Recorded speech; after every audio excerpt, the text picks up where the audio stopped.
Our next segment is with Michael Wood. He is the co-owner and managing partner of Ottawa Special Events. Well, they put on some of the biggest events and festivals here in Ottawa, and unfortunately, due to the lockdown, they had to lay off their entire staff. However, Michael Wood turned his attention to helping small businesses here in Ottawa and across the country. When I walk into the warehouse now in September, you know, it was July. I came in on a Friday night and there was no trucks in the parking lot. There was no trucks coming and going. It was Friday night. I was the only one here, and it was the most unnerving feeling ever, because normally we would have 15 trucks out on the road at any time during that part of the season, and just trucks coming in and out. And it wouldn't matter if it was 9 a.m., 5 a.m., 3 a.m., midnight. There was always something going on. In the summertime, we hardly locked our doors because people were just coming in and out, and people were outside cleaning things. And so, yeah, it's been a crazy thing, you know. To look back, and you know, it's almost like the warehouse is frozen in time from when we left March 15th. Everything is still in the same place it was and hasn't been touched in 6 months. I think what small business owners still need is no-fault bankruptcy. So a lot of small business owners didn't put themselves behind a corporation. So they're completely exposed if they don't make it. But the thing is that people don't realize is that on commercial rent, there's a personal guarantee attached to it. Even if you're behind a corporation and you went to get a bank loan, you still had to sign a personal guarantee on that loan.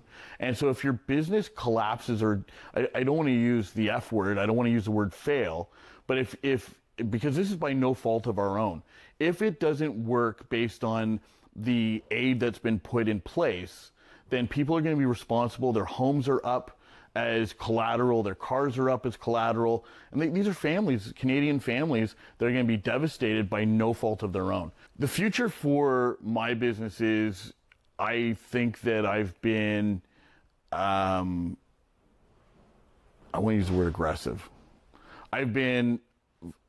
I've pushed hard enough, because what we've done is we've pushed pause on everything. So we've been able to push pause on all of our payments, all of our loans, all of our leases. So some of this equipment in here is leased. And so we've been able to convince the leasing companies to push pause. In some cases we had to pay interest, but the principal we weren't having to pay. And so that makes it a little bit easier. But the problem being is at some point, everybody is going to come back and start wanting to be paid.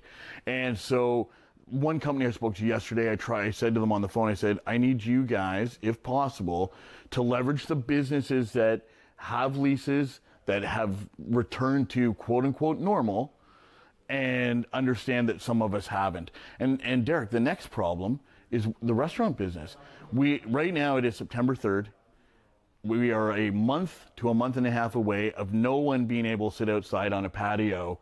And if we maintain 50 people sitting indoors, and only 50 people, I don't know what's going to happen to all the restaurants in town. Everybody's just getting by right now. The margins in restaurants are 6%, 8%. Nobody's going to be able to survive. You know, my friend that owns this other business, where he had that built-in audience, made $1,000 a day, right? And like gross, he made $22 the other day.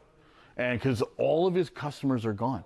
And so, you know, the thing is that before we look at a franchise as big, bad corporate entity, before we look at sending everybody home and telling everybody, you don't have to come back downtown, you don't have to go to the business park, you can all do this from home, then we have to understand that there's a ripple effect.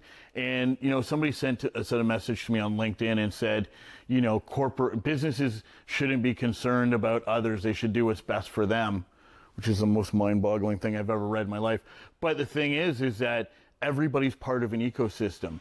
If you go and you take fish X out of the ocean, that's going to have a much bigger effect on the entire ocean than I think people will realize. If we pull this one predator out of the jungle, you know, then this other species takes over. So, you know, the thing being is there's the small business and business owners is part of an ecosystem. It employs 8.3 million people across Canada. And I think that the impacts of some of the things we're doing will be felt for years. I think the City of Ottawa has done a good job. The problem with the City of Ottawa is they're limited. They've got a limited ability through municipal laws to do that much other than promote this message of please go out, please support your local businesses, which they've been doing a great job on. So if people are frustrated with the city, it's really not the city's fault. The city is very limited in their capabilities. And today I'm going to be meeting with Jim Watson, 4 city councilors, and having a round table. And the main idea of this is to have their voices take our voices and push them up the ladder. My message to the community of Ottawa, of course, is, right now we're in Operation Support Local. We have to support our local businesses. These are your neighbors, your family, your next door neighbor that are literally struggling. Because I think, Derek, the next problem we're going to have on top of everything else is there's going to be a massive mental health crisis. I think small business owners right now are skating along the edge of having a complete breakdown. And I think we just have to be kind to everybody. We have to be patient. We have to be understanding, because it's an incredibly difficult time for so many.